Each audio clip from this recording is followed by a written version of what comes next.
Kalau ada satu hal yang membedakan kekristenan dengan seluruh agama di dalam dunia ini, itu salah satunya adalah apa yang disebut sebagai konsep salvation by faith alone. Selamat hanya karena iman saja. Nah, hampir seluruh agama di dunia itu mengajarkan bahwa manusia itu selamat karena perbuatan baik.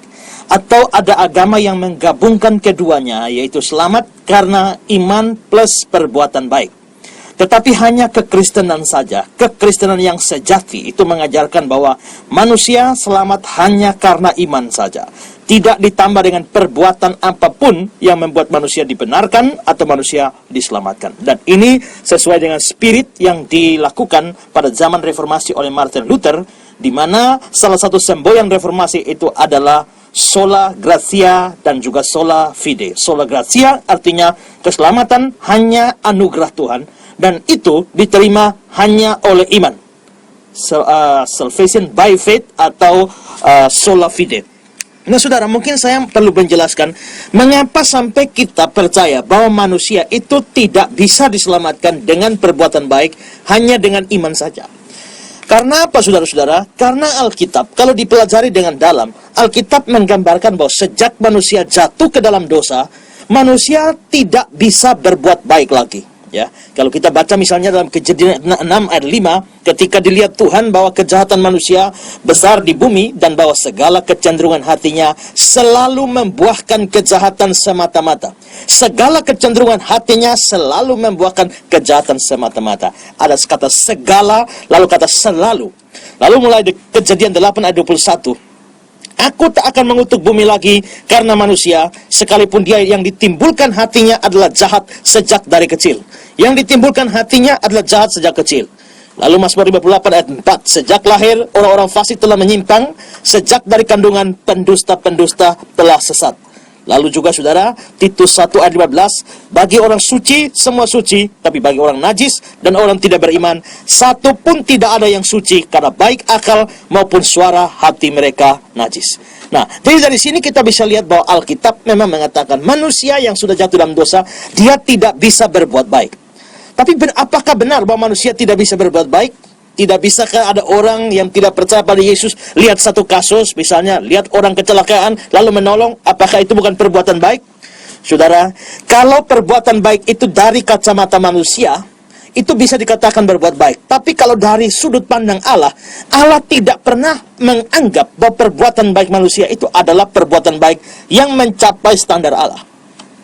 Lalu kalau begitu kita tanya, lalu standar Allah untuk kebaikan, sesuatu tindakan dianggap sebagai suatu kebaikan, itu standarnya bagaimana? Nah saudara, Allah baru menganggap satu perbuatan itu sebagai perbuatan baik, kalau yang pertama, perbuatan baik itu harus dilakukan untuk kemuliaan Allah. Dalam 1 Korintus 10 ayat 31 dikatakan, jika engkau makan, jika engkau minum, jika engkau melakukan sesuatu yang lain, lakukanlah semuanya untuk kemuliaan Allah.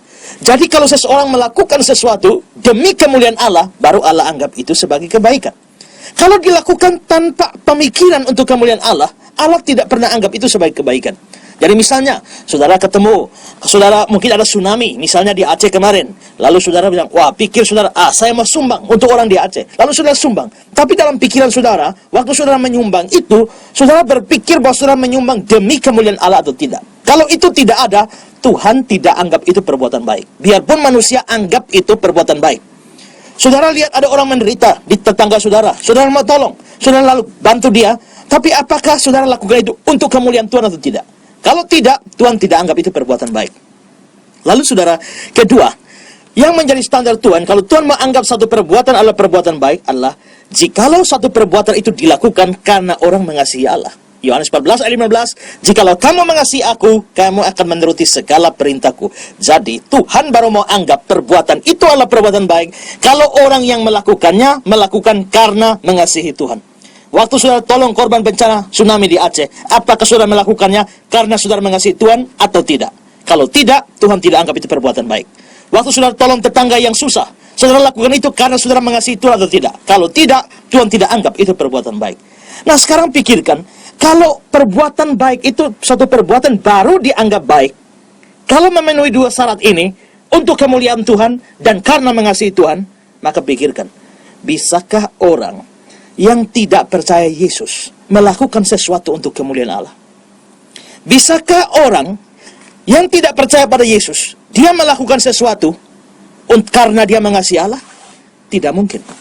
Karena itu saudara, itu berarti bahwa seluruh perbuatan baik yang dilakukan oleh orang yang dianggap baik oleh manusia, bagi Tuhan, Tuhan tidak pernah anggap itu sebagai perbuatan baik.